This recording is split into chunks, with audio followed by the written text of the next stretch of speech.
Hey, what's up everybody? It's me once again, every person everywhere, also known as Lynn in real life. Today I'm going to show you one of my favorite spots to farm items in Dark Souls 1. I mean, this is no new secret, but it's always good to go over it. So obviously I've got the Lord Vessel placed so I can warp to it. This is going to be in the depths. So to max out your item discovery, you want to get 10 or more humanity stacked in your soft humanity. You don't need to be human, it doesn't matter. And then to also help the item discovery, you'll also have the Covetous Gold Serpent Ring, which you can find in Sen's Fortress pretty early on. And then from killing mimics, and or killing all of the mimics in the base game, that'll give you the Symbol of Avarice, which stacks so you can get extra souls, which, for the purpose of this run, these things don't drop a lot of souls. So I'm not going to bother with that. And it also doesn't stack with Covetous Gold Serpent. So 10 soft humanity plus Covetous Gold or Symbol of Avarice gives you 410 discovery versus your base 100. Now, as for gear, I usually wear Giant Dad build for armor just because it's a very versatile set of armor. But, and of course my fat ring over there. It's good to have some purple moss clumps because the rats cause some poison damage and you don't want that to stack up, and everything here is allergic to fire damage. And me being like a spell sword type build, as you see by my stats over there, I've got the fire scythe, the great fire scythe, or the fire great scythe rather. So this is a great place to go. As soon as you unlock the fire, you can come here. It's a warp spot.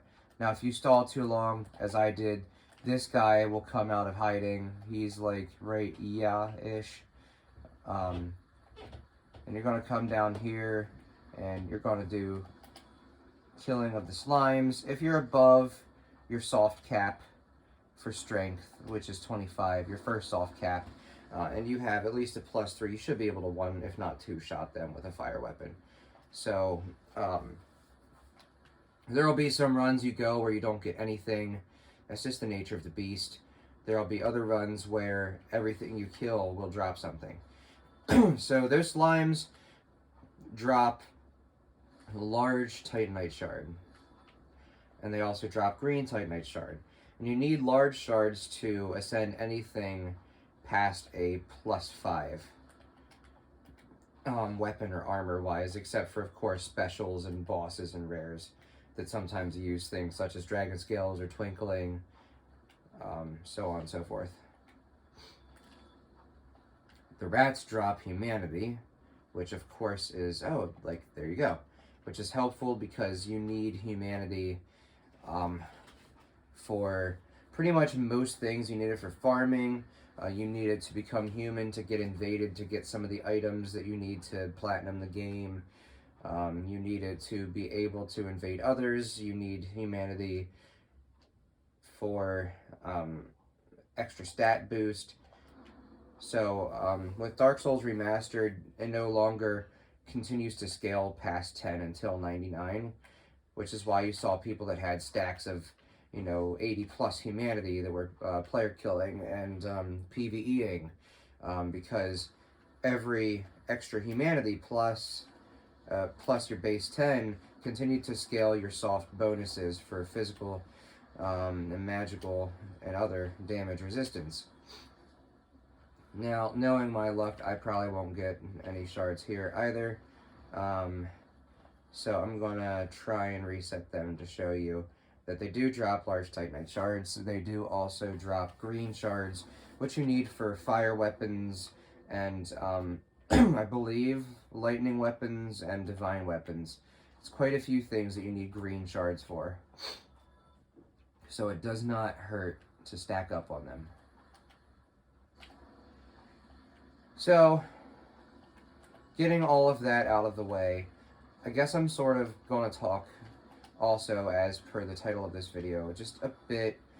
There you go, there's a green shard and a large shard, and look at that. Sometimes you'll get 4 or 5 in one run. Other runs, like you saw last time, you'll get none. It's just kind of the nature of the game. So, a little bit about me. Come from a small town in south central Pennsylvania. I live with my partner, and we've been together for a little over half a year now. First healthy relationship either of us has really had since we had just got out of high school, though. So, it made sense for us to move in together and split the costs, and also, to get some time away from the rents. As you get older, you kind of need to do that. By day, when I'm not creating for my podcast and my music channel, which you've probably seen here and there, music channel is called Every Person, after which is the namesake for my channel, Every Person Everywhere. I also do a podcast called Every Person Everywhere, where I've talked about some of my travels. I'm a martial artist with brown belts in judo and aikido, and a purple belt in Japanese jiu-jitsu. The koryu that I trained was originally a British jiu-jitsu, and then the way it converted to my the school near me that I'm going to eventually train at is my rank there transfers to a purple belt here. I've also trained Taekwondo, Muay Thai, Capoeira, boxing, Savate, a little bit of Hapkido, didn't stick for very long, and also some Kempo karate. So I've trained bits and pieces of everything, but as a career, I'm a health professional. I'm eventually going to do a PhD in health science, and right now I am an occupational therapist in a home health agency, and that keeps me on my toes. So one of my passions when I'm not making music and creating media for the world is I'm very passionate about helping others find ways to successfully adapt their homes to age in place, because people do better cognitively, developmentally, physically, and mentally and socially when they are in a familiar environment, and when their environment is molded to their specific wants, needs, or desires. So me as an occupational therapist working in home health, I do a lot of home modification, I do a lot of home exercise programs, and a lot of just general health maintenance stuff. Occupational therapy sometimes gets directly confused with physical therapy because we are different edges of the same cloth in allied health professions. Physical therapy is the what and the how, I guess you could say. We are the why.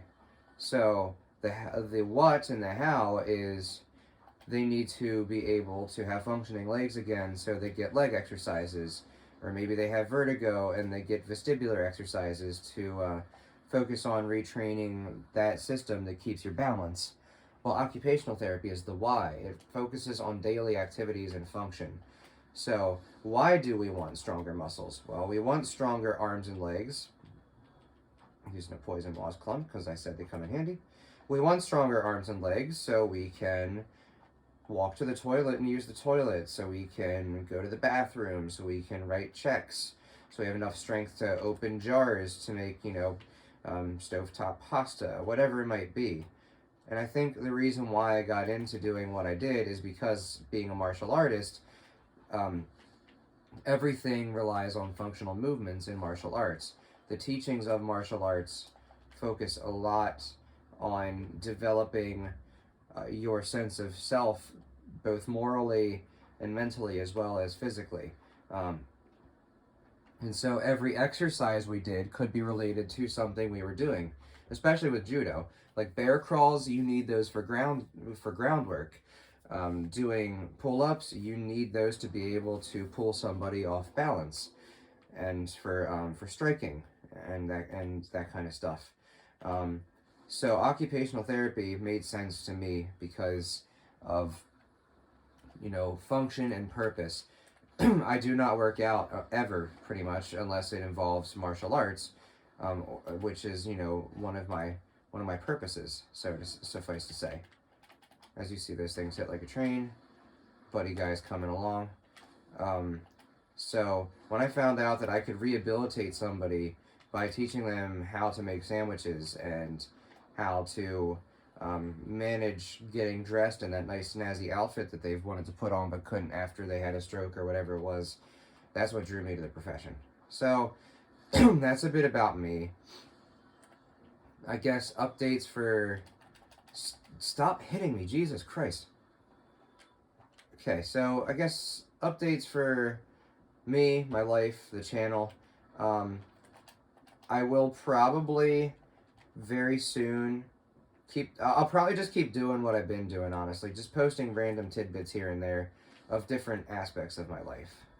But, you know, I'm not going to go overboard with any one thing in particular. Just because, like, this is sort of my dumping ground for whatever.